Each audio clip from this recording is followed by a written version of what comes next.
Should Osama bin Laden have been executed or arrested to face trial? Yasmin Alibaba-Brown. He should have been taken. He was unarmed, we know that. If he'd been armed and posing a real danger, I can see the point of doing what happened. And I do understand those people who say at least they didn't throw bombs on an entire compound and so on. I think it demeans an exemplary democracy and an exemplary president with whom I fell a little in love when he was elected.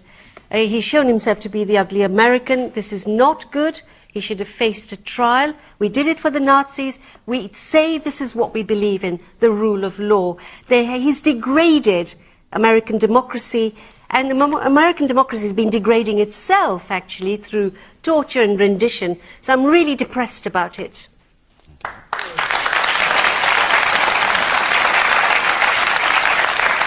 Douglas Murray?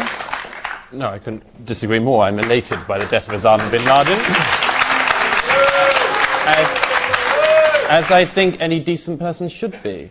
The issue of whether or not he was armed is, I mean, obviously Yasmin is an expert in these kind of operations, but if you are one of the military... He wasn't armed. If you are one of them, I can continue. If you're one of the military personnel in the compound in that situation, you don't know whether he's got a suicide vest. You don't know whether he's going to pull another bomb. And let's get on to the other issues. Firstly, this idea that he could be tried. How can you try Osama bin Laden? Where? When? How do you find a jury that doesn't have opinions about him? How do you find a judge? If anyone's been following the attempts to have a trial of Khalid Sheikh Mohammed in New York, it's proving to be a very, very difficult process, indeed very nearly an impossible one, which is why President Obama has now gone to a military tribunal for that. I think this doesn't demean America. It reminds people of who has been right in this conflict, who the victim is, and who the perpetrator is. Osama bin Laden did not allow any of the 3,000 people in New York and Washington on 9/11 any rights. He took away every single right that any of the people in those cars or their families had. He didn't grant any rights to the families or the victims of the 7/7 subway and bus bombings, which he inspired. It went on, and it's a good thing that the story has now finished. It hasn't finished, Douglas. All right. Wait a moment, everybody. Wait, a lot of people want to speak, and we'll come to them in a moment. He proved himself an ugly American and degraded America, Paddy Ashton. What do you say to that? Well, I want to see if I can address for a moment Douglas. Douglas, how old are you? It does seem to me you're quite young to take a decision that a man should be executed. No, I didn't take the decision, Paddy. I didn't take the decision. The American president took the decision. To welcome the decision that a man should be executed rather than due process of law being followed. The American president took that decision. It was a very popular decision with the American people, and I think it's a good thing. By the way, just for the sake of accuracy, we don't know the American president took that decision. James asked the question, which actually, in a sense, begs the question. We don't know the detail as to whether or not he was executed and whether it was justified or not. Let me just say this to you, Douglas. I have seen people killed, some of my friends and some of my enemies. I've also given evidence against President Milosevic and war crimes tribunals in The Hague. And I watched them make use of the due process of law to stir up radical opinion in their own country. But I have to tell you that I cannot rejoice in the killing of any man, I've seen enough. Hang on a second. Now just let me finish just for a second. And let me make this very clear. I belong to a country which is founded on the principle of the exercise of the due process of law. I'm dedicated to that.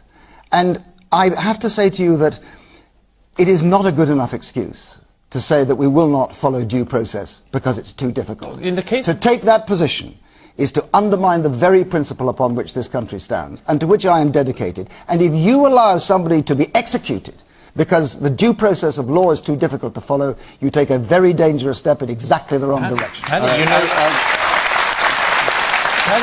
I'll come back to you. But the point that I really objected to was Douglas's point that he should have been executed. And that, it seems to me, is wholly wrong. But Paddy, this is because... But Paddy, You know, I grant you that you're older than me, but you saw the Milosevic trial.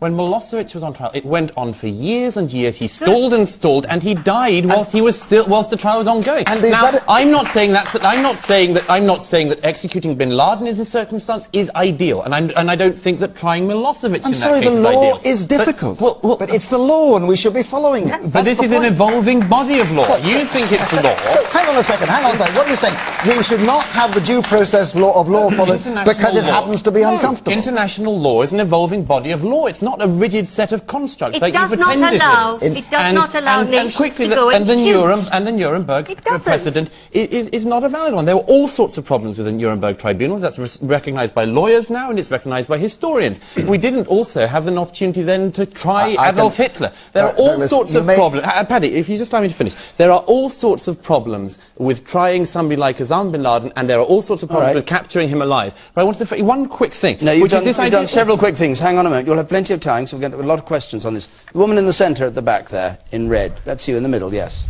Hi. As someone who studied international humanitarian law for years, I advise you, Douglas Murray, to read the Geneva Conventions. This isn't about the Geneva Convention. You don't know that... My question... I think apart from Douglas, you've all forgotten who were the victims. Those people went to work on 9/11 and 7/7 and they've lost their lives. And for Yasmin to compare the Osama bin Laden to the Nazis, you obviously don't know history, and you obviously don't know what it's like to have a victim, to be a child, to lose their parent. I was there. And I saw people lose their fathers and their mothers, and only Douglas is representing them. Only he is saying what all us victims feel. We survived 9/11, and I've survived 7/7, and I'm proud to say that only Douglas is representing the views of us victims here. I've spent most of my early life fighting terrorism. I've lost friends. I've seen them die in front of me from terrorists. Please don't accuse me of being naive in this. I can just tell you that when you take force, you take it in support of the rule of law, not to overturn the rule of law. Can I just address this issue of whether or not it was an arrest of it was military forces that were sent into that compound, and soldiers are trained to fight. And they're trained to shoot and to kill. And if this had been a police operation, then we would have sent police in. America would have sent police in. Pakistan would have sent some police into the building. But it was Osama bin Laden. And they knew it wasn't a police operation. It was an army operation. And in an army operation like that, it's very likely that shooting is going to occur, as it did from both sides, apparently, and that somebody's going to get killed. But I just want this absurdity of all the time of treating people who have broken every single aspect of the rule of law, who then, when they're killed, suddenly all of these people come out and say the rule of law must be applied to Osama bin Laden. We have to remember who the victim is and who the perpetrator is in this. There are a number of... Unfortunately, he showed even less respect to all of those at 9/11 and elsewhere around the world. He didn't deserve any respect. He got what was coming to him. Excuse me. Yes, all right. I'm sorry. We have to also remember that hundreds of thousands, nearly 1 million, other people also died. You can't just keep talking about 9/11, okay? Lots of people have paid a price for this. And the rules of war say, and Paddy can, I don't know, confirm or deny this, that even when people are killed in battle, their bodies are given to families to bury properly. This did not happen. Right. He's no friend of mine, but they should have done that. That's ridiculous. Are you saying that the body should have been given back to the bin Laden family? Which happens after wars. Bodies How are would they find the rest of the bin Laden family to give it to? Yasmin, do you really think that course of action would have reduced the risk of further acts of terrorism? We say we that are would more, have been an absurd if we say we are more civilized, then we have to act. And it's difficult. You would have been putting thousands of people's lives at risk. What do you think is going to happen now? People, A, won't believe he's dead. B, and the lady's completely right, this wasn't done according to proper rights. It will just set off another generation. It was a respectful burial at sea. How do you know that? You said we don't know anything. How do you know that? Okay, the man in the pink shirt. Then I'm going to take another question, then we come back to the big one. Yes. Yeah, I think Bin Laden's been let off the hook by this, actually. I think if he was actually brought to trial and had to face real advocacy with a rigorous court and a furious crowd outside, I think I know which one I'd rather have. I'd rather have a bullet rather than be subjected to that. Okay. Can I do the waterboarding? Let's hear the waterboarding. I'd like to hear the view of Douglas. I wanted to say on this, I mean, President Bush, in his memoirs, said that he approved of the waterboarding of 3 known terrorists at Guantanamo in the aftermath of 9/11, one of them being the mastermind of that, the man I mentioned earlier, Khalid Sheikh Mohammed. Now, there's no doubt about it. This has damaged America's view in the world. I have no doubt about that. I don't think any of you do. The extent of those so-called enhanced interrogation techniques has been massively exaggerated. But if it did provide us information, then there is obviously a moral question that arises from that. I just wanted to address the following. Yasmin says about, we must show, as it were, our principles. We must show that we're better than them. We are better than Al-Qaeda. We don't have to show that, Yasmin. No, you do.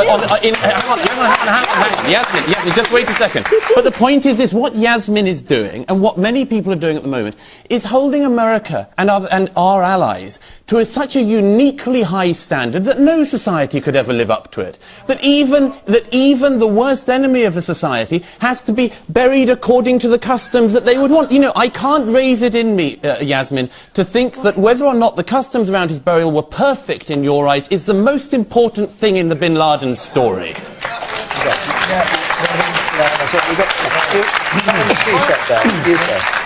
Then you are as barbaric as them.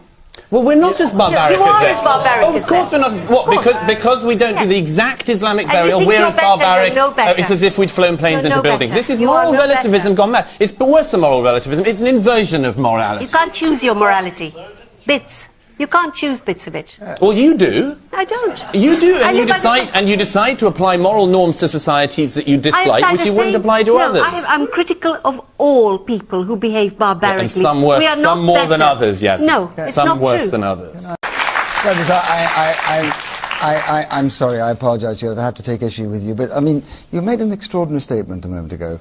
I noted it down. We are better than Al-Qaeda, we don't have to show it. No, Douglas. No, hang on. Allow it. No, hang on. I said we show it all the time. We are better... No, you didn't. Look, excuse me, just for a moment. We are better than Al-Qaeda, we don't have to show it. No, we are better than Al-Qaeda because we do show it by everything that we do.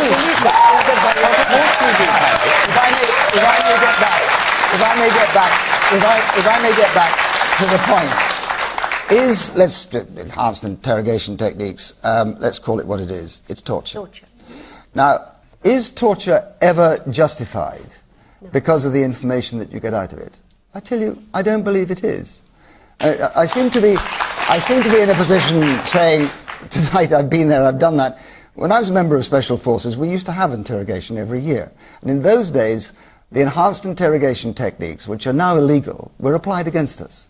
And I can tell you that in the first instance, a man will say anything under those circumstances. The information that they give is not reliable. But I'll tell you a second thing, that if you allow your society to use these mechanisms, it will corrupt eventually the whole of your society. And that has to be a principle that we stick with. If you measure these two events, the death of Osama bin Laden and the Arab Spring, I mean, I've just no doubt which is the most important event. It's the Arab Spring that's the most important event. And I'll tell you why. Because these are Arabs doing things for Arabs, not Americans and Westerners doing things to Arabs. And it's that we have to put our hope on. I don't think this will go on forever. I think that the moderates and that great moderate religion, tolerant religion of Islam, tolerance lies at the heart of Islam. They are beginning to win control of their own religion. And by the way, as Christians, we should recognize that we've had them too. I mean, I don't have to go to Baghdad to hear a preacher preaching death. I could have gone to Belfast a few years ago, and I come from that city. So let's not just remember that we don't have a few problems of our own. This thing will be won when, in due course, as I think is now happening, the Enlightenment comes to Islam. And that's the most important thing. The Arab Spring is far more important than the death of Osama bin Laden. Very, very brief. I couldn't agree more, but just to say this idea that by killing the leader... by killing... I couldn't agree more, we'll leave it there. Just quickly, the idea that, as it were, this will make things worse is nonsense. If by killing terrorists you create terrorism, then what can you do but sit back and take it? And it doesn't strike me that this group needed reasons to be angry with us. They were already angry enough. It wasn't as if killing their leader is going to make them behave worse. They weren't moderate towards America on 9/11. And hang on a second, Andy. If your line is going to be that it's all our fault, I don't think that will work. But look, I'm not just blaming Nick Clegg. I read these reports of Nick Hoon Chris Hoon banging the cabinet table. My question to that is, where was the anger on tuition fees? Where was the anger on the NHS? Where was the anger on VAT? If you can get so angry. If you can get so angry in your own self-interest, but not in the national interest, what's the point of being in the coalition? Hang on a second. It's the same way he can talk about the unelected upper house whilst being Lord Ashdown. Well, why do you think I'm Lord Ashdown? I don't know, because the only place to cast your vote to get rid of the House of Lords is in the House of Lords. If you're not there, you can't get rid of it. But let me come back to the main point. Right, go on. You may not understand our political system, but if something... If something... Hang on a second, It's a very liberal Democrat way of going about it. Hang on a second, Douglas. Very comfortable. If something is passed through the House of Commons, if it doesn't go through the House of Lords, it can't get through. All right, so you're solely there. You're solely there. Let me see if I can come back. Well, I mean, first of all, I mean... you have to speed this up. Okay, so rather less first of all. Okay. Look, AV is a miserable little compromise, as Nick Clegg said so famously. And I think that a lot of people like myself, or the few people like myself who actually turned up and voted today in the deserted polling stations on this matter, will have a lot of questions for Mr. Clegg, and indeed the coalition about this, which is why on earth we've ended up having this very expensive referendum over something which is pretty minor in terms of voting reform, which I think is needed.